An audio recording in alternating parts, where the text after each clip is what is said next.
How's it going? It's Brian from B's Music Shop, and I am here in the Dunlop booth with Brian. Woo! Stereo! Whoa, whoa, whoa! Brian on Brian action. Here we are. We are. Hey, don't make it weird now. That's all I'm good at. But we are here. You wanted to show me the brand new MXR Rockman.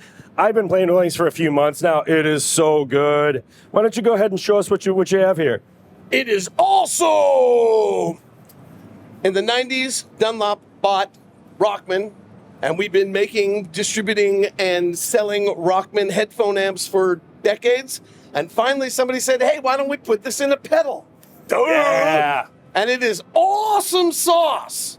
So it sounds like this. I mean, it's just the sound of like Boston, all these classic records. I literally accidentally started playing Hungry Like the Wolf the other day. I was like, what is this? This is exactly something. And I couldn't figure it out. And 2 hours later, I'm sitting there going, I was hungry like the wolf. And I stumbled into it because I had the right tone. So there's 4 settings. There's 2 clean, an overdrive, and a distortion setting. And then there's a chorus, push button chorus. And then you can toggle through the 4 settings with the onboard button, or I have to tap control out, and you can toggle through the settings there. And real quick, you know, if you don't know, the Rockman was just a mainstay of a lot of arena rock stuff, 80s rock stuff. I mean, people would take these things in recording studios and take this little headphone amp, plug it into a console, and get the sound. So many records. Def Leppard. Yes. ZZ Top. Yes. Boston. Yes. I mean, I'm sure everybody knows by now that Tom Scholz, the guitar player for Boston, MIT graduate, electrical engineer, he's the one that developed this originally. Yeah. And it's so cool. It's such an iconic thing. I had one years ago in the 90s, and I just, like, somebody gave it to me. And it was just so fun. It was like, it did one thing, but it did that thing. And nothing else does that thing. It's so cool. But yeah, let's go through it. Can we hear some of the tones in it? So here's the blue clean channel with chorus.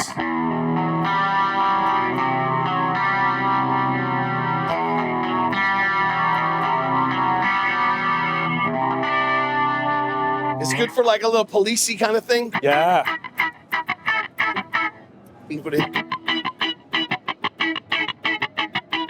That sounds so good.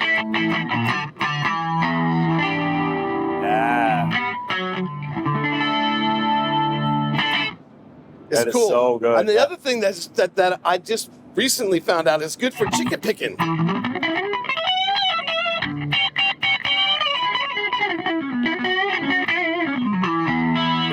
That's a real guitar style, by the way, Izzy, who started laughing. That's not, he didn't just make that up. That's not. Oh, well, I'm not very good at that. I gotta work on those chops. All right, so that's the first clean, the blue clean. Yeah, let's see. This is the second, the green clean channel, which is a little more mid. You know what I love? Nosy. It's that is clean 1, and we were on clean 2, and I said it wrong in my demo video the entire time. Well, the reason why it's like that, because remember, it was like a little rack, and you would go to the left or to the right, and clean 1 was in the middle, and that's where you would start. And I know that you did it right, but it's so funny because it confuses you. Like the bottom one is 1. And it also looks like R2-D2. Yes. And the other thing is that there's only 2 controllable parameters outside of the switching. It's output and input gain. And they had those same kind of sliders on. That was it. Yeah. Oh, one thing I want to say is we're doing a stereo rig, and internally there's a switch that you can switch to go stereo, and then it takes a TRS out. Yes. But the stereo really highlights that chorus. Yes. And so anyway, this is clean 1, the green clean channel, which I think is a little more nosy in the mids, and it's kind of good for. The compression in these is so cool. The compression is where it's at, bro. Yeah.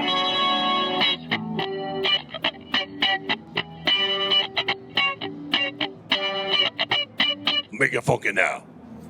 All right. So then the next one is the overdrive channel.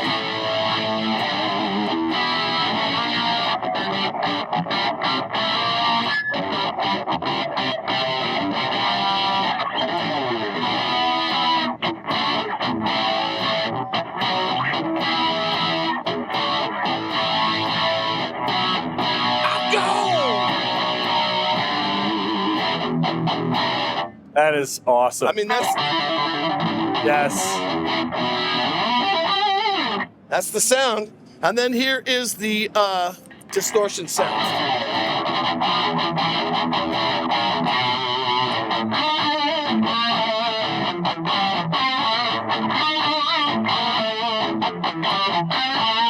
I'm sorry I'm butchering your song, Kirk.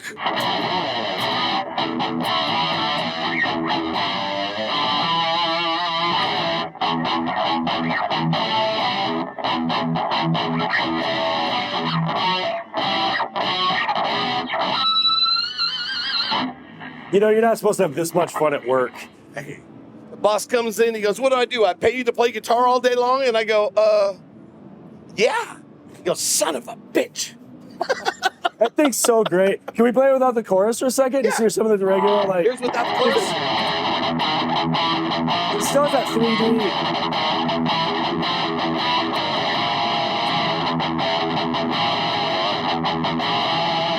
It's so good. It's metal! And metal. That It's is so much awesome. fun. Yeah, that's awesome. You know, I like this pedal, not to move on from that, but this Layers came out earlier this year. We had one of those at the store. It was so fun. We did some playing around with it. Layer is, it's an animal all unto itself. Yes. So here's the thing.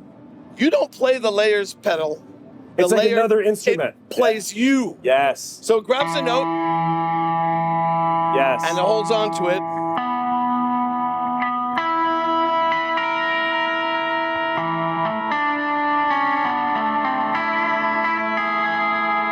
It's so pretty.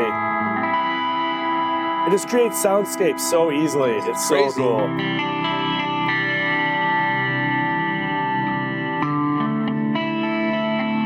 This one came out like 2 months ago. It's still a pretty new pedal. I think it came out, but last year? Yeah, like September maybe or something. I don't know. In the Forever summer. ago. It's cool, man. It's so cool. This one, you know, I never actually heard. Oh, you got. You got to double- push it twice. Uh-oh. Hold it down? I don't know. This guy, I actually have not heard this yet. I missed it. You haven't heard this yet? No, and I know Oh, everybody bro. went wild for it, and I didn't hear it at all. This is crazy. It has up to 3 different delays. Wow. It has reverb. It has octaver shimmer, Yeah. higher and lower. And it. Let's get a little funky here. I love that Timmy. I had one of the old Timmys, and I was so excited to see you guys partnered with him and brought that back. It's a one-of-a-kind pedal. Timmy's my favorite overdrive all It's time. mine too, yeah. It's so like, has so much guts, and so it's not too much. It's just the right kind, it's the right amount of heat, you know? There you go.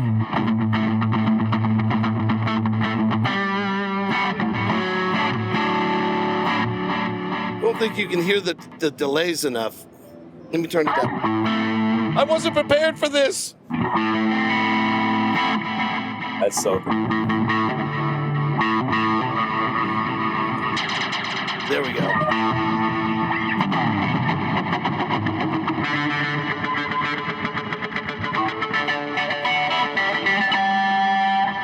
That's cool. It's fun. That's cool. And not to move on to the Timmy, but you guys do these with the original people that made these circuits. This Yeah. isn't just you going and like, I'll put this Well- in the copy machine and do that. Like, you guys work with the guys that made. Analog Man. Yeah. Yeah, And, and and, Paul what's their Cochran. wait list now? I think it's like 5 years or 6 Well, that years was for it. theirs. It's And- like, if you want to wait the 5 years for They're one of great. the hand-wired ones, they're awesome. And then we were actually trying to help, yeah. help the guys out because they can't sit there and do for 5 years in the basement. We're like, well, And we they're can. expensive. They're very expensive. And we're set up to do this high turnover stuff. So you guys made they're your version affordable, with them? Yes. And they're available, and they kick ass. They are fun. Let's try that. Let's hear that just for a second. I know it's been made for a while.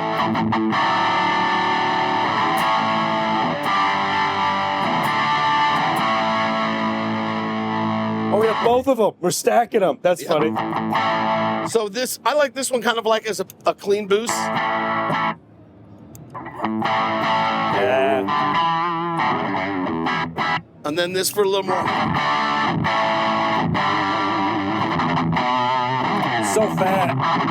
so good.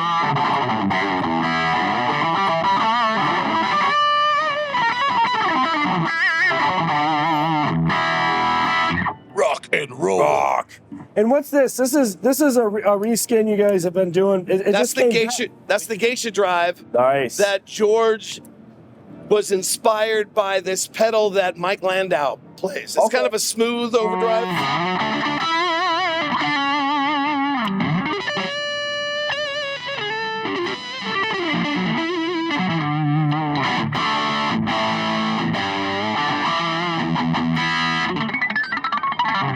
You're a fantastic player, man. It's cool, man. Good. It's really cool. That's cool, yeah. And you have this Phase 90, which is made out of 100% gold.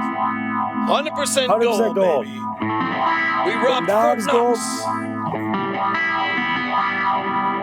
That's it. I think that's one of the Phase 90 is one of the pedals I've had. I think I've had like 5 of them, but I've never been without one. I'll get rid of it and then immediately go, why did I get rid of it? It's just a staple. It's a staple. That's the best first phaser, one I think it's the first one that MXR ever put out. And it's just And so good. we just made it gold because it's the gold standard. It is. There's other. I'll play another phaser and I'll like it, and then I go back and go, I just really like this one. It's just right. It's the center. Right. Yeah. Well, it's the sound that you hear when you think of phase. Yes. Van Halen and all the. I even had for a hot second, you guys custom shop made one in a wah pedal that had a spring in it. Oh yeah. I had one of those. The Veraphase. Yeah, I had one of those for a while because I had taken one of these and cut it apart and made it an expression pedal. Oh, that's cool. I took out Ernie Ball and made an expression pedal with the right value. That's rad. And then I saw that and I went, well, maybe I'll just buy this. And, That's cool. horse trading through the years, you have a little everything, If you can find those, they're rare. I think it was only like a couple hundred of them made when I bought it. Yeah, I loved mine. I don't know. I moved it on, It's all right. But let's see this. This is earlier you said this is a reskin, so this is the same one you guys have made, right? Just a new color? This is the Kirk Hammett signature wah. The circuit's the same. It's based after his old Crybaby rack that had 5 EQ points. Yeah. Now we make them with 6, but he had a setting. We put that setting into this thing, and we had the green one, we had the purple one, and now on this new album and tour cycle, we have the yellow one. Nice. And it has, little bits and pieces from the Ouija board, and the packaging is super cool too. Have you seen the box? I have not. Dude, it's rad. That's so cool. Yeah, it's really cool. And this is probably his most used thing, let's be honest, the wah pedal. We know. All right, It's a I'll tell you a meme at this secret. point, yeah. I'll tell you a secret. When we first came out with the first one, version 1, Yeah. wah pedal, this snotty-nosed 15-year-old kid won NAMM that year because he goes, oh, what's the main feature? It doesn't turn off. Yeah. I go, you win. Yeah. Winner. Sorry, Kirk. Kirk would have laughed if he said that. I Of course probably laughed. That guy's got a sense of humor. Yeah. Come on, you got to get a little grit. You got to get a little grit on there.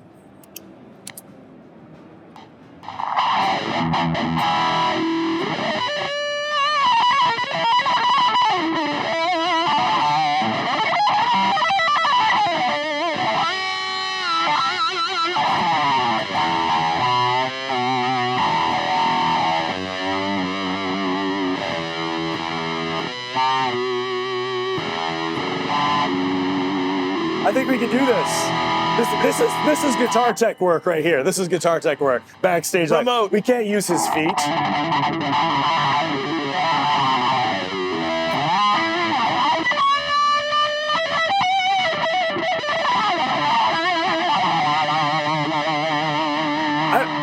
I'm just happy you gave me. I couldn't do that part of the job, so I'm really glad we landed this way. I can't do any of this. And this is brand new, right? This is the last one. So this is the Mick Ronson Wah, which is a cool story.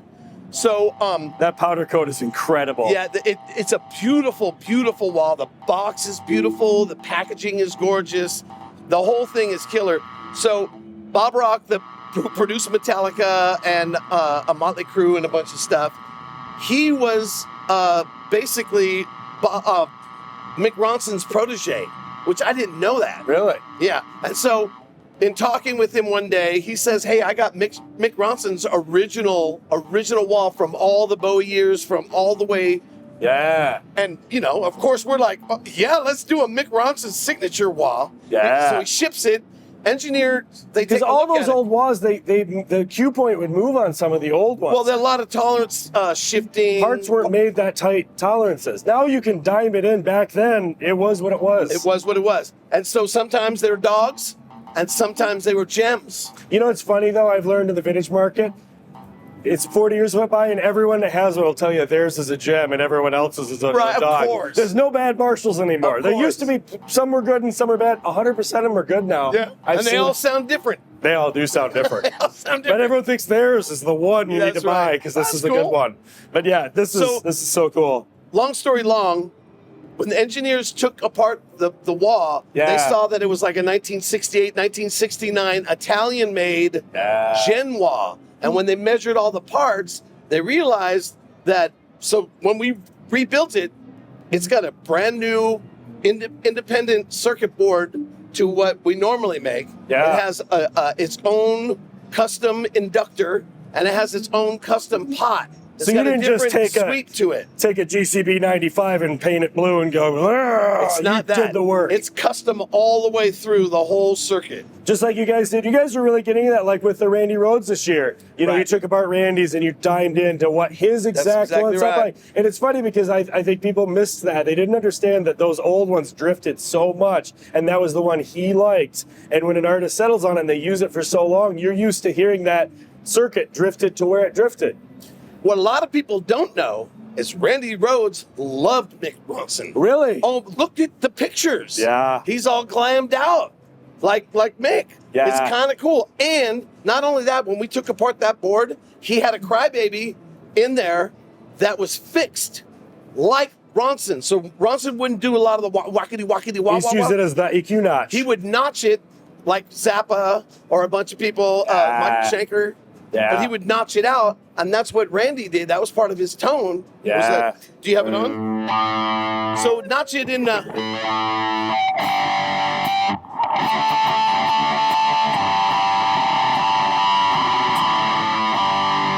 That's it.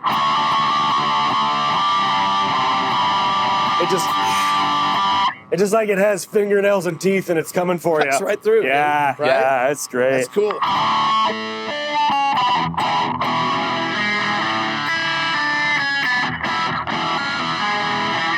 That cool, is man. so cool. But to me, it has a limited range. It doesn't go too low. Go ahead and heel down. And then go all the way up to the top.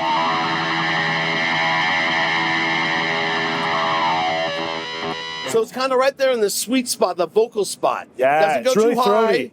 It doesn't go too low. It's just kind of right there. If you want to rock it back a little bit.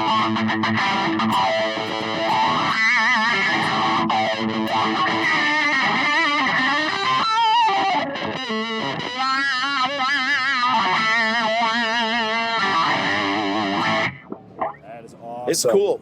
That is so cool, and I love the way it looks. It's it's glam. gorgeous. It's perfectly glam. I think 70s. that these two walls this year might be the most prettiest walls we made. I can't They're wait to really, see what really you guys cool. do next. It's always something cool. You guys make such cool stuff. It's always so fun to talk to you guys. I love Mike as my inside guy. He's so awesome. You're a badass, my friend. No, I'm just weird. I'm just weird, and you're weird, I like so we weird. get along. That's That's what it is. Before we go, I just want to say we kicked Marcus Miller out of this room, and I still, right now, feel a little bit guilty. I'm And a he had little to get up. shaky. Yeah, he came in and go, "You gotta go." He was very polite, but he was sitting here and had to leave.